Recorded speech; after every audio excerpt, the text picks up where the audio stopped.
Welcome to the WWE Podcast, your place for the most passionate wrestling analysis on the web. Just turn Roman heel. What is WWE waiting for? When other wrestling podcasts put you to sleep, you can count on the WWE Podcast to keep you engaged and asking for more. I've been watching wrestling for over 20 years, and that was one of the best matches I've ever seen. This is unlike any other wrestling analysis. So without any further delay, let's get the show started right now. Welcome to the WWE Podcast. Thank you for joining me. This is your Smackdown Live review for July 31st, 2019, the very last day of July. And Smackdown Live emanated last night, July 30th, from Memphis, Tennessee, Jerry the King Lawler's hometown. And he held King's Court, and Trish Stratus was his guest. And if you didn't already read the rumor mills, or really accidentally be spoiled by the show from last week, you would have seen Charlotte's interruption coming as absolutely no surprise. And so Charlotte versus Trish is official for SummerSlam. And, I'm going to start there. I want to start there because I think this segment over-delivered for me. If you listened to my show a few weeks ago, you would have, even last week, I believe I covered this topic of Trish possibly facing Charlotte at SummerSlam to keep Trish off the mic, to keep her far, far away from the microphone like she's allergic to it. And the reason for that is she's never been a great talker. And she was exposed greatly, just as Lita was on the mic when they faced Alexa Bliss on the mic, going into a program with her. And it was terrible. It was just awful with her and Mickie James, just demolishing those two. And those two, Lita and Trish, having almost no retort, nothing of substance to come back at the heels with. It was just painful to watch. This past week, I was pleasantly surprised by Trish. She's never been a super energetic promo, never a great A+ go-home promo. From Trish, where her strengths lie is in her quiet anger, in her small inflections in her voice, her body language. That's where Trish thrives, and that's where she thrived this past SmackDown Live last night. I think that they did a very good job. If her lines were scripted and Trish memorized them, I couldn't tell. She did a great job of making them feel as authentic as possible during that exchange with Charlotte. And Charlotte, who's 9 times out of 10 on top of her game, and I don't feel like needs a whole lot of guidance during promos. At least that's my perception over the long haul here, over the large sample size and looking at Charlotte's career as a whole. I don't feel Charlotte has ever really needed somebody to script her promos, and she's more of a bullet point kind of gal. At least that's my perception. And with Trish, I don't think she's as quick-witted and quick on her feet as Charlotte and some of the other women on the roster. So her promo that was written was well written, and I think it was probably the result of Trish sitting down with a writer and creative and saying, hey, Trish, what would you say? Instead of just having a writer tell Trish or what she's going to say, or Vince telling Trish what she's going to say, it felt like it was from Trish, but memorized from Trish, which is totally fine with me. The line about how there would be no trail to blaze if it wasn't for me and Lita and Jacqueline and Ivory, and she named off a couple of others. Like, that was a good line. She felt very confident in her line. She didn't stumble or stutter. That was very good. I want to talk about this segment because I saw it coming. If you guys read the rumor mills again, it was pretty obvious that this was going to happen, and that's fine. I think this match is somewhat of a dream match when you think about it. Beyond the surface of they're both blondes. Okay, we need to get past that. They're both blondes, yes, but they are connected in a much stronger way. And both women are poised and positioned and perceived as the leaders of their generation of women. And Trish when she was the leader of the women back in the early 2000s to mid 2000s, she brought credibility back to the women's division that had all but, as Charlotte said on Tuesday night, had just been models in their underwear, which is true. But Trish and Lita and a few others that actually added credibility and legitimacy and watchability, to be totally frank with you, to that women's division at the time, 15 years ago. She was the face of that division of credibility. She wasn't the Christy Hemis of the world or the Kelly Kellys of the world that were just there for eye candy and early prepubescent boys and teenage boys to go goo-goo and gaga over with their jaws hanging out.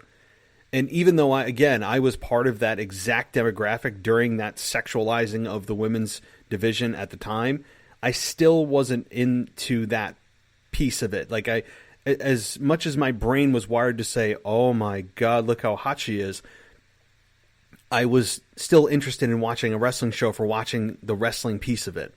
It felt like the women's division back in that time was more of a built-in bathroom break without actually labeling it as a bathroom break. And it was Trish and Lita, again, and many others, that actually added to the watchability of the product to make you actually care about the matches and not just have bra and panties matches, gravy bowl matches, pillow fights, live sex shows with Edge and Lita or whatever it was at one time. It was Lita and Trish who led the pack. So that's Trish's very quick, very brief description of what she meant to her division when she was on top. Charlotte, in the same way, is the leader in many ways, of many fans' eyes, the top of the food chain when it comes to the WWE women. And yes, Becky has the belt, okay? We understand that. Bayley has the Smackdown Women's Championship belt. But it still feels like Charlotte is the top of the food chain. I still feel that way. She's got a presence about her. Her size certainly helps. She's got the lineage. Her last name doesn't hurt. She just has all the credentials to be a Hall of Famer, a shoo-in Hall of Famer. I think she will be. I think Becky will be. I think Asuka will be. And Charlotte still has that feeling to her. As much as I don't want to see Charlotte have a 4-year reign with the SmackDown Women's Championship or Raw Women's Championship, it's a credit to her to make the fans feel as if she is still at the top of the food chain, even if she doesn't have the gold to show it. And so she, in many ways, is the leader of her generation.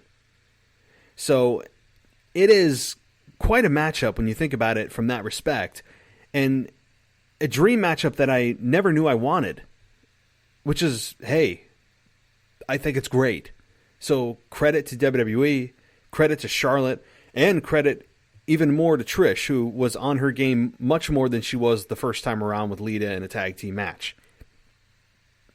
It was very well done, and I expect even more anticipation and build next week, maybe with what they did this week with Kofi and Randy Orton and having that not physical interaction or face-to-face interaction, but rather having that backstory to build from. You guys are all about telling stories. Here's a great way to do it.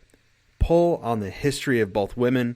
Try to parallel both women's careers. Not that they were identical, but show the similarities. Show that this is a dream match. Show us. I think it's easily doable.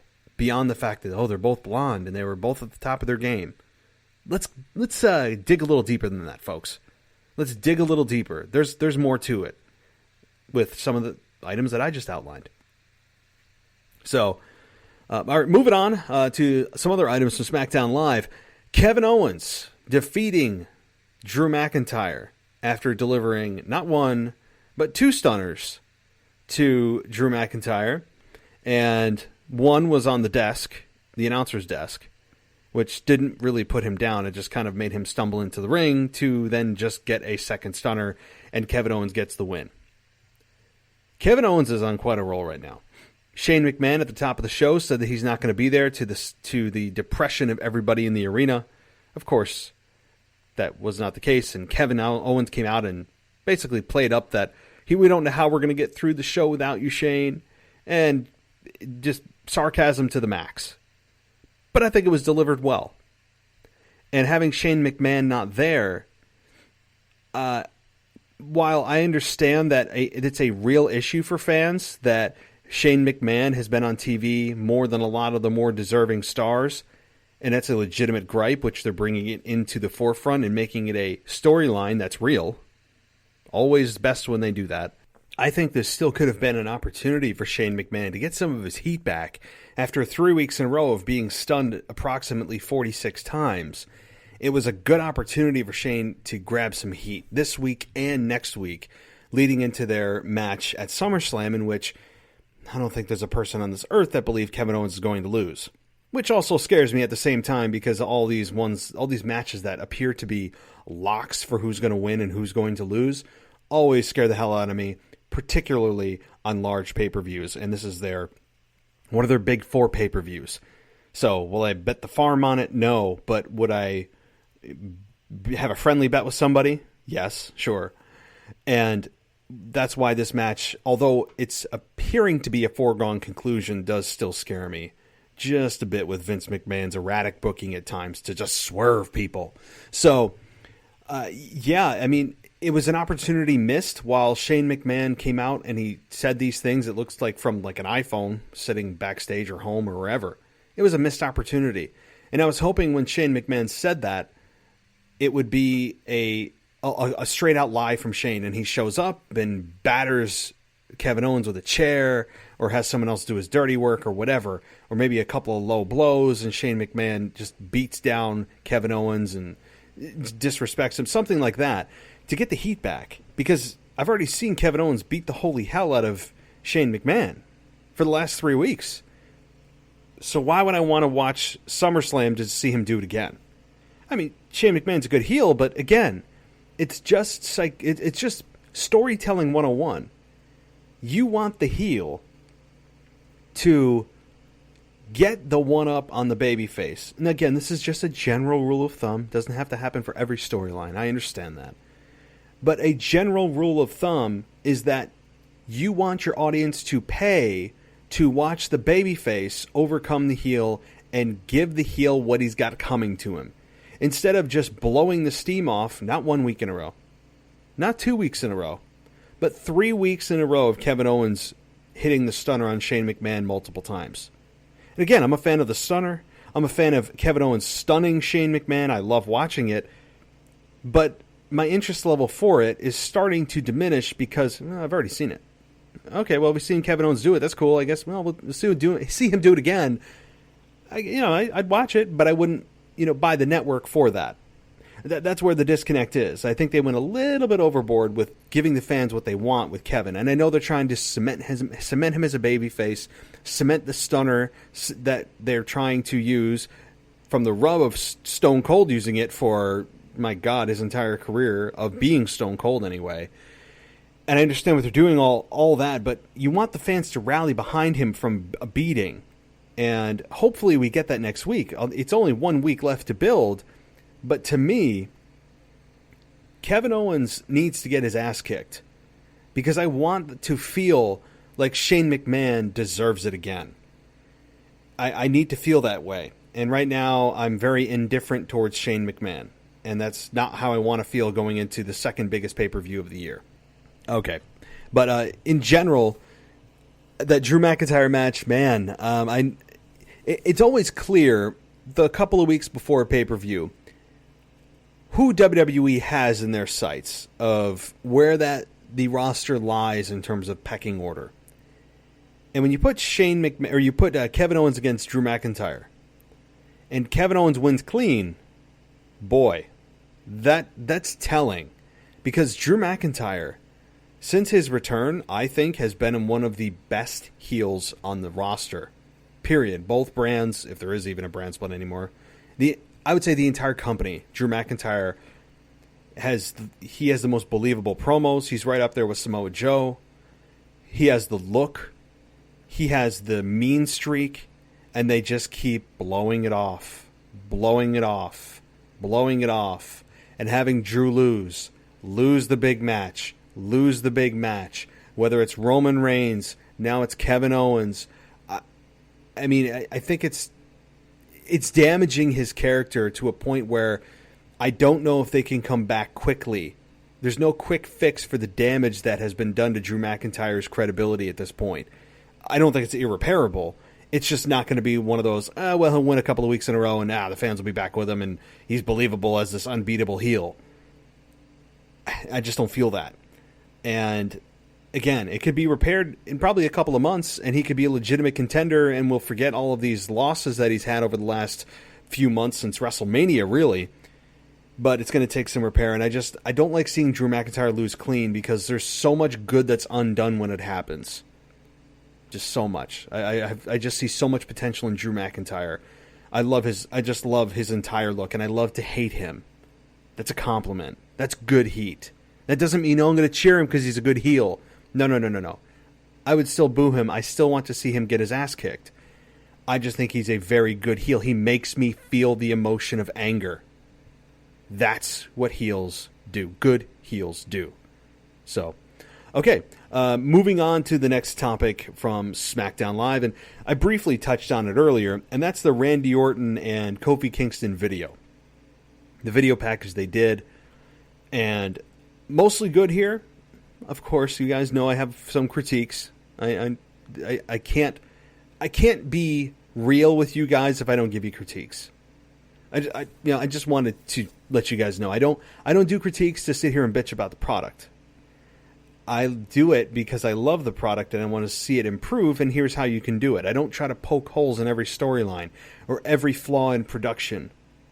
But WWE has been around for long enough to know that there are certain silly mistakes that should just not be happening in terms of plot holes and production and camera angles that shouldn't be there that make no sense. They've been in the game long enough that they should be held to a very high standard.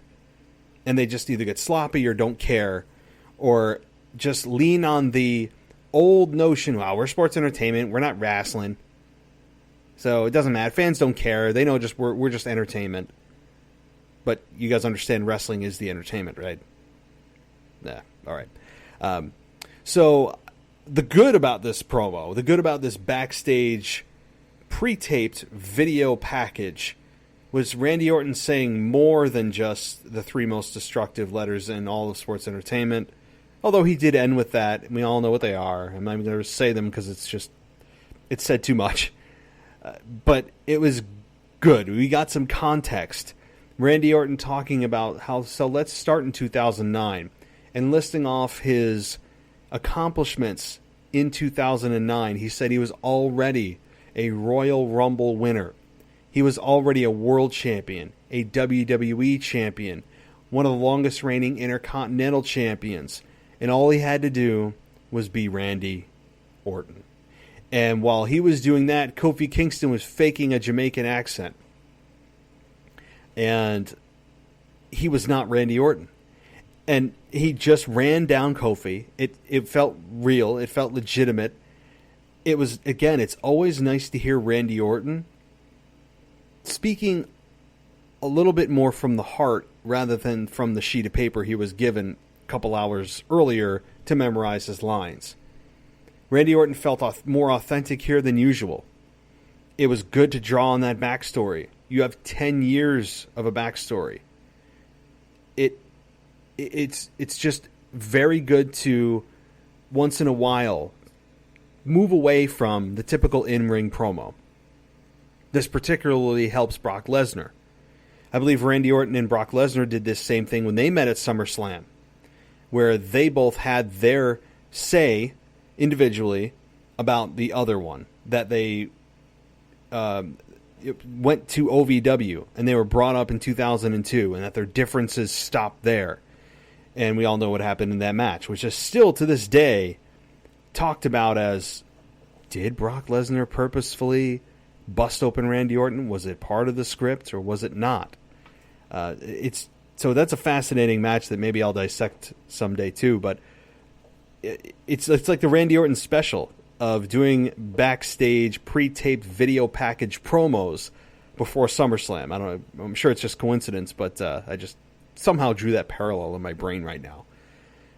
But I'm excited for this program. They both, again, can turn it on when they want to turn it on. And I've said this before. I will say it again. The quality of this match is going to be dependent on two things. It will be dependent on how long they're given in terms of minutes. And more importantly, how driven is Randy Orton? Is Randy Orton going to give us the Randy Orton special? Kind of, well, it's same old Randy. It's like you walk in the restaurant, you know the guy, he's been there so many times, you just say, hey, buddy, you want the usual? It's similar to that.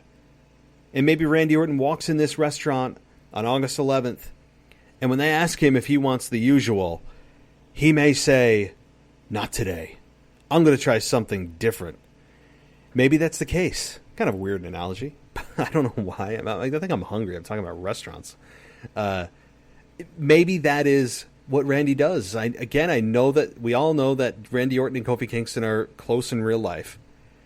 Maybe he does have that extra motivation to help Kofi Kingston at this point in his career. Or maybe, again, Randy Orton, who doesn't even have to try to have a good match. So, is it the usual 2.5 to 3 star Randy match? Or do we get a motivated 3.5 to 4 star Randy Orton Kofi Kingston match? That's the question. And how much time is given. But right now, beyond that, beyond the motivation of Randy Orton, my question is, to you guys, are you interested in this program? Do you remember back in 2009? Do you remember the match they were talking about? That was a match that was supposed to propel Kofi Kingston to that next level. And as Kofi said last week on SmackDown Live, it never did. Because he said Randy Orton used his influence to keep him down. Maybe there's a shred of truth in that. Maybe not. Most likely, I would think not, but I wouldn't. Randy Orton is the kind of guy that, yes, it's part of a story, but you actually wouldn't put that past his real life persona. And I don't know, for better or worse. But the one thing, again, I told you guys there's a critique coming here, and that is Kofi Kingston. Immediately following that very good video package that got me much more interested in this program, you have Kofi and Woods and Big E backstage smiling, making jokes, talking about their usual shtick, and doing the "aww," and Big E does his little thing, and Kofi comes out smiling. Like, in order for me to care about this program on both ends, I need Kofi to care. And we got a much more serious Kofi last week, I get that. But if you just watched everything that Randy Orton said about you, are you really going to stand there and want to play, have fun in games? I mean, the New Day destroyed commentary last week. They absolutely killed it, and I don't mean that in a good way. I'm saying they hurt commentary in a big way. Being lighthearted at times, they needed to be serious. I just don't like the New Day on commentary in general. They are too goofy and wacky and zany and sarcastic when they don't need to be, because it's all about getting themselves over, when they should be worried about actually trying to legitimize what's going on inside the ring. It's almost as if they're mocking their own sport when they're on the commentary booth. It's bizarre. But for Kofi to just come out there and do that, and we get a shot backstage of him just pretending like nothing happened. Come on. You just had your opponent bury you for a 3 or 4 minute video package. You've got nothing to say? Beyond jokes? It makes no sense. And this is an ongoing issue with Kofi Kingston and, to be honest with you, others. Because how many times do you have somebody lose a championship, lose a big match, And they just come out and like nothing's going on, nothing's happened before. Come out like it's just another day at the office. It can't be. How can it be? We're all supposed to believe this is your dream to be in WWE. It's your childhood dream to be in WWE. Oh my God. WWE is the end-all be-all. It is heaven on earth. And I get here, and then I lose a big match, but oh, shucks, it's okay. I'm back out here for the next night. I have a short memory. I mean, come on. It makes no sense. And Kofi is probably Exhibit A and the guiltiest of them all here. But, all right. Moving on down the line here. Talk a little bit about this Bayley Ember Moon relationship. Now, Ember Moon ended up losing to Alexa Bliss this past Tuesday night on Smackdown Live. Relatively cleanly, if I might add. Finally, Alexa Bliss gets a victory with Twisted Bliss. When's the last time that happened? So it was nice to see Alexa Bliss get a victory and get her career and her win-loss record back on track. Good. Yay. And yes, we all know that eventually Nikki Cross and Alexa will split. We all know. But until that happens, this duo I'm enjoying. I think they have good chemistry. I think that these two have more to do than they've done already. So would I put the split at SummerSlam? I probably wouldn't. I'd actually string this out a little longer if they were going to play at SummerSlam. I wouldn't keep them till the end of the year. Maybe till, I don't know, the October pay-per-view. Believe it's Hell in a Cell or whatever gimmicky thing they have. I wouldn't go too much longer, but another month to 2 months is feasible. And then have Alexa turn on Nikki or Nikki turn on Alexa, whatever. Who wants to play what role? Maybe it'll be Nikki turning on Alexa. I mean, you just don't know. But my point about this was, A, we had Alexa win a match. That's a start.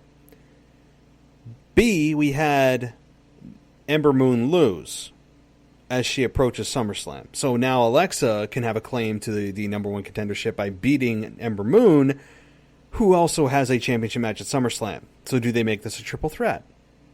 Or a fatal four-way? I could see WWE doing that, because now Alexa has a claim to the number one contendership. Bayley, to me, is the bigger issue here. She's what I really want to discuss. Because Bayley has been floating out there in purgatory ever since she won the women's Money in the Bank ladder match, cashed in the women's Money in the Bank briefcase, and became a SmackDown Live Women's Champion, defeating Charlotte after she defeated Becky Lynch. And since that time,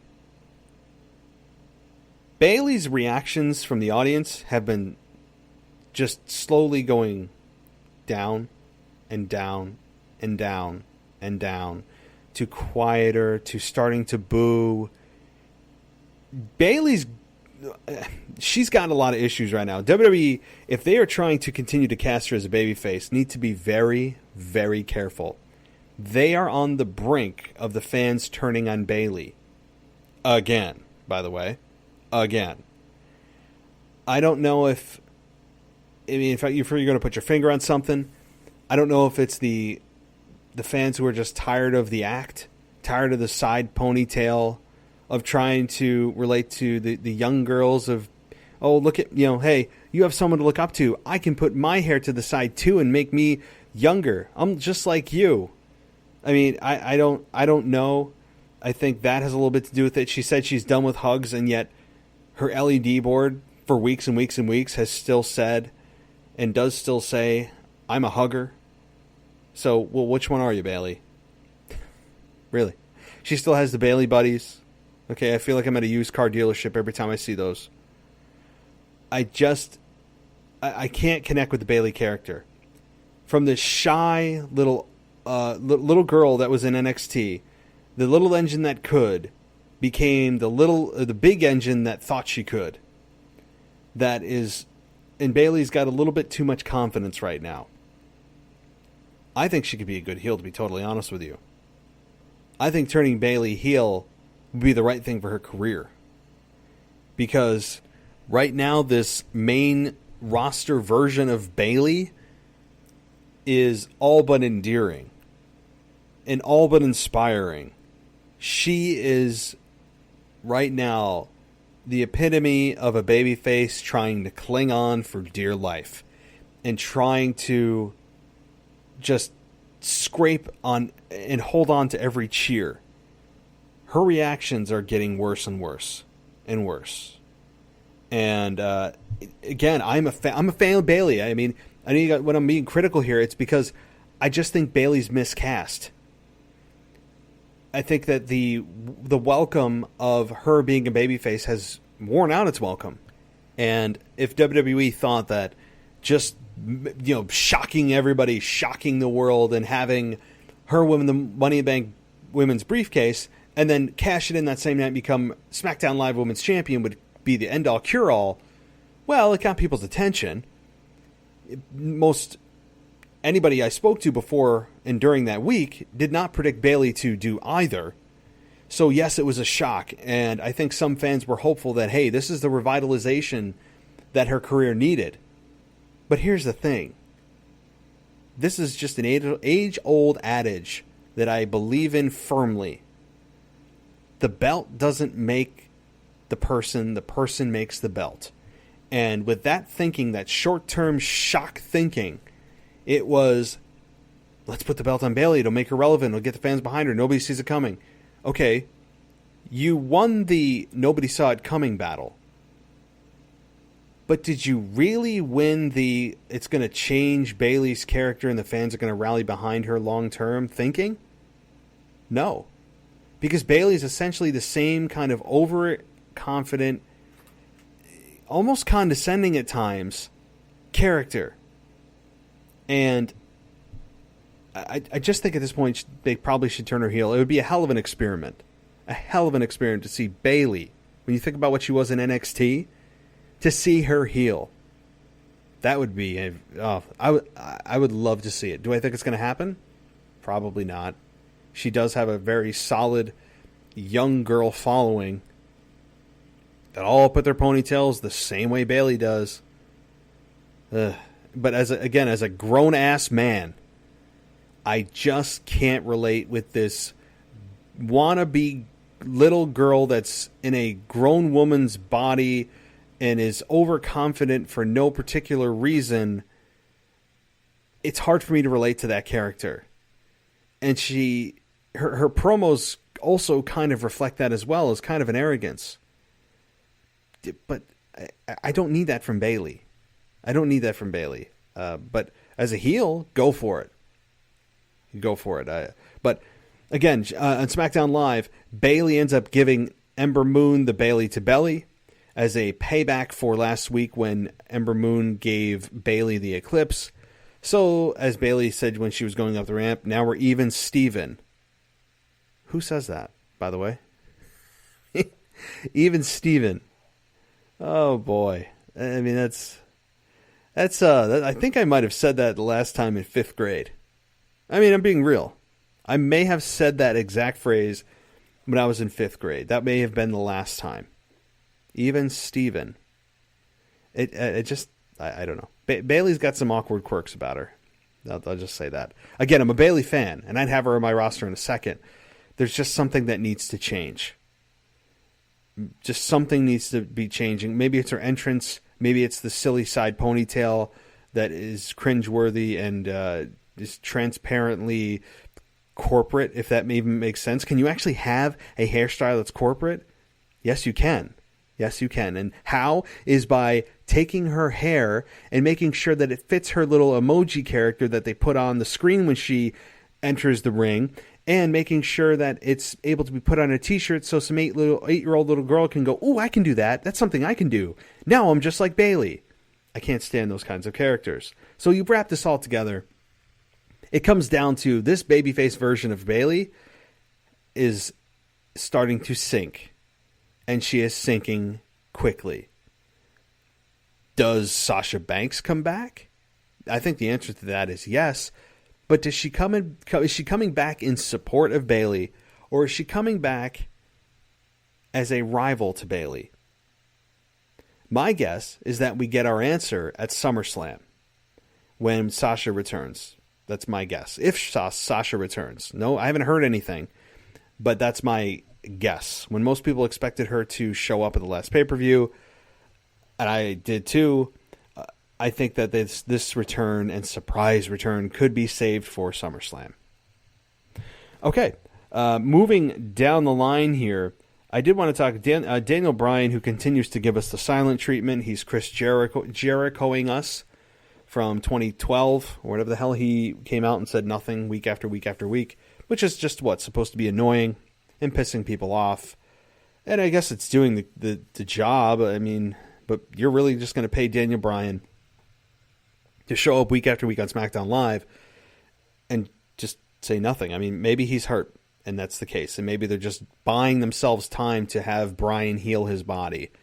And if that's the case, that's fine. I'm all on board for that. Anytime you can give these guys and gals time off to rest their bodies, minds, and souls, I'm full support of that. Full support. So, all right.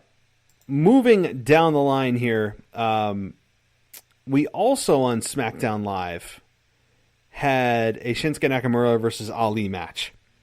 This was a non-title match, and it ended with Ali winning. And how did Ali win? Anybody? Anybody out there? Just take a wild guess. You'll never, ever, ever get it. Yeah, it was... Wow, you got it. He won with a small package, a roll-up. When the heck is the last time WWE did that? I'm telling you, I just don't know when they get on these kicks.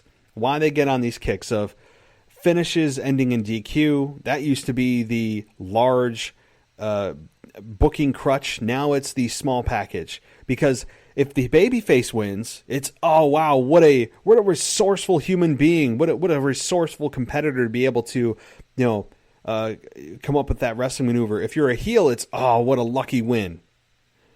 I mean, so it can be narrated both ways, but it's being overused a lot.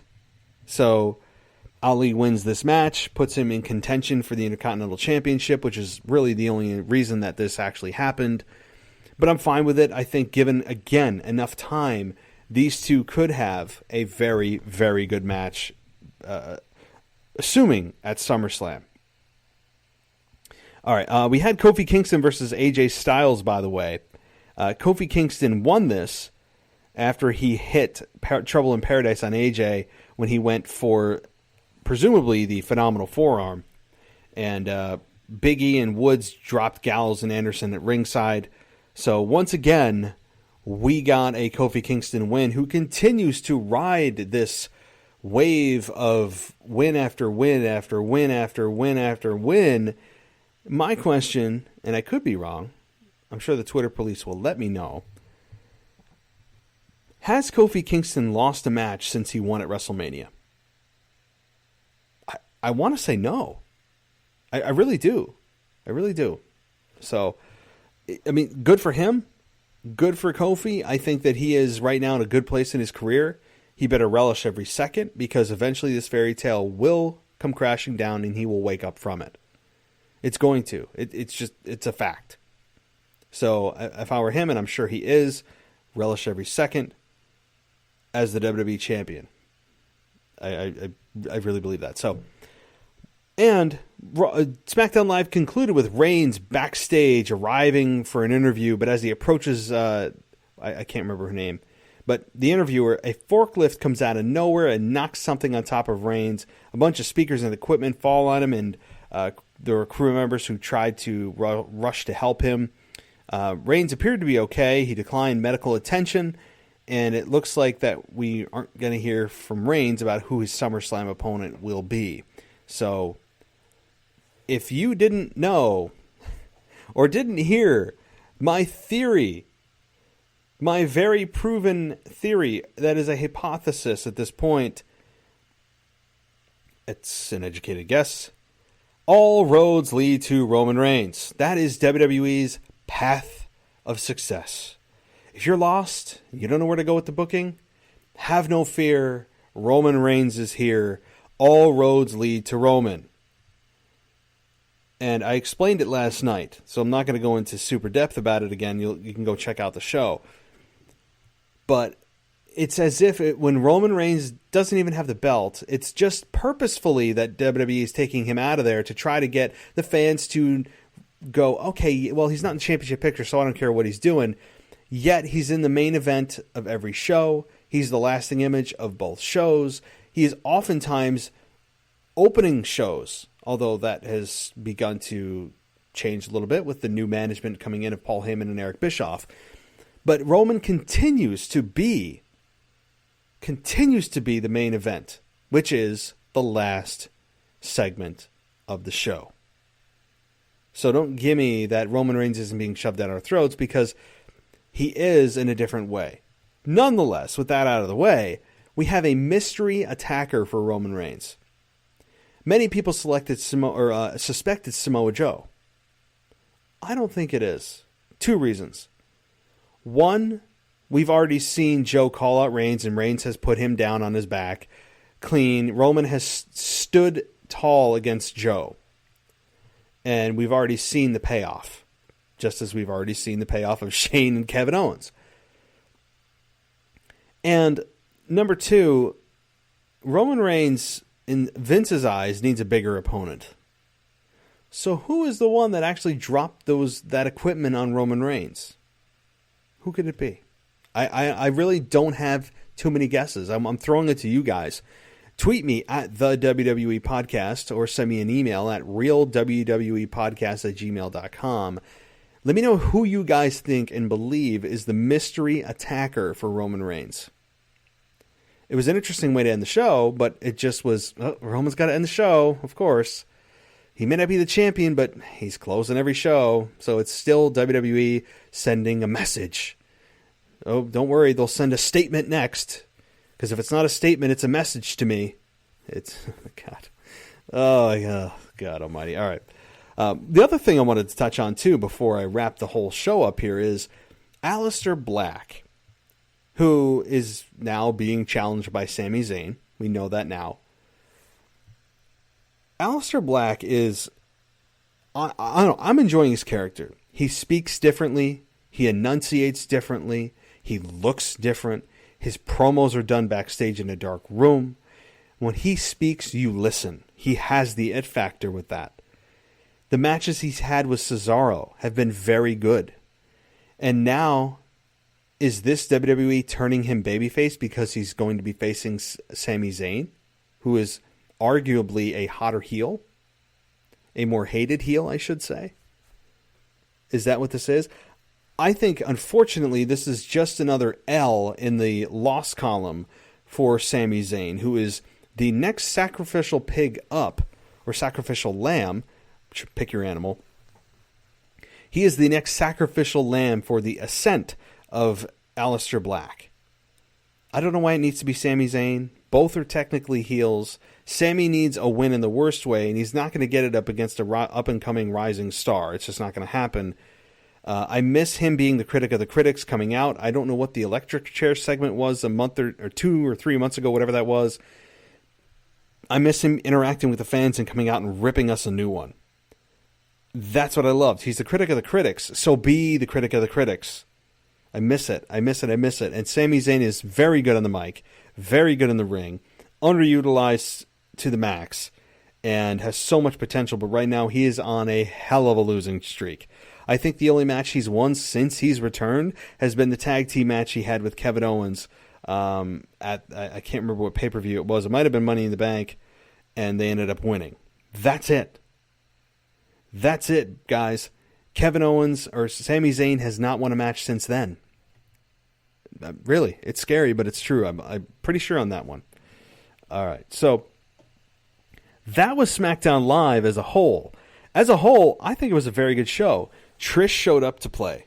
Roman Reigns has a mystery attacker, which we haven't seen that kind of a storyline in a while, which is nice. It adds intrigue. Anytime there's more questions than answers, and it leaves you wanting to know more, the show did its job. Certainly being 2 hours helps, but the flow of the show felt very natural. It didn't feel forced. It was I think, a well-paced show. There was a lot of wrestling on the show. I like that.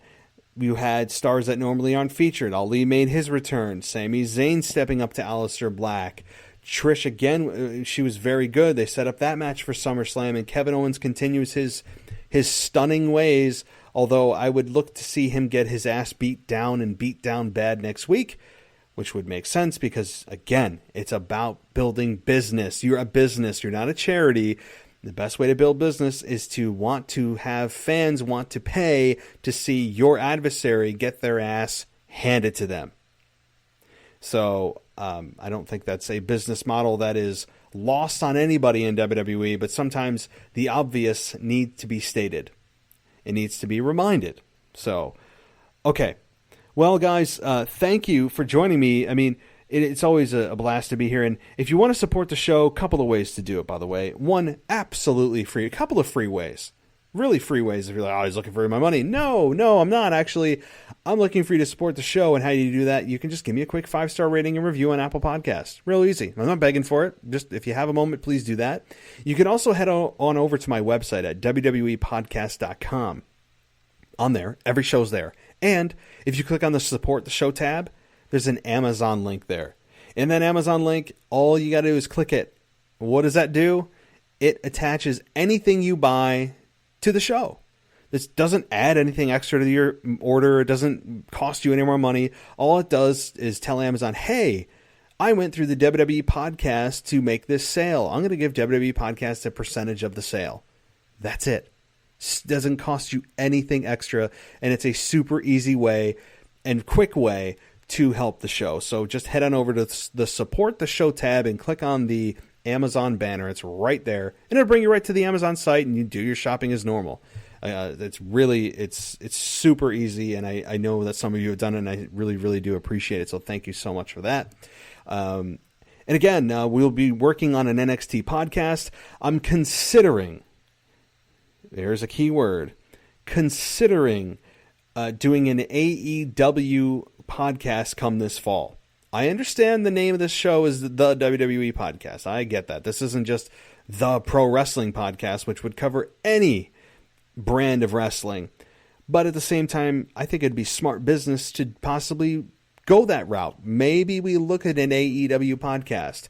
So if that's the case, and you are still with me here, if you're interested in doing an AEW review podcast come this fall, when AEW debuts on TV and they have pay-per-views still ongoing, if you're interested in being a host of your own AEW podcast, and it would just be under the WWE podcast umbrella, but you could host your own show, give your thoughts, you can bring on your own co-hosts, let me know. Shoot me an email at realwwepodcast@gmail.com, or again, or on Twitter at the WWE Podcast.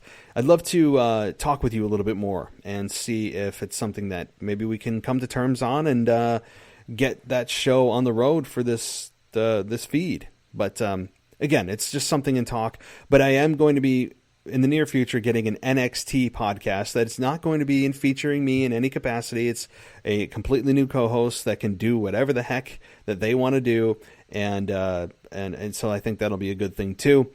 And so that's it, guys. Tomorrow, again, don't forget, I'll be back with my co-host, and we will be discussing everything that is this week in WWE. You're not going to want to miss this one as we creep closer to SummerSlam, which is just under 2 weeks away. So, guys, thank you so much for listening, and as always, I'll talk to you next time.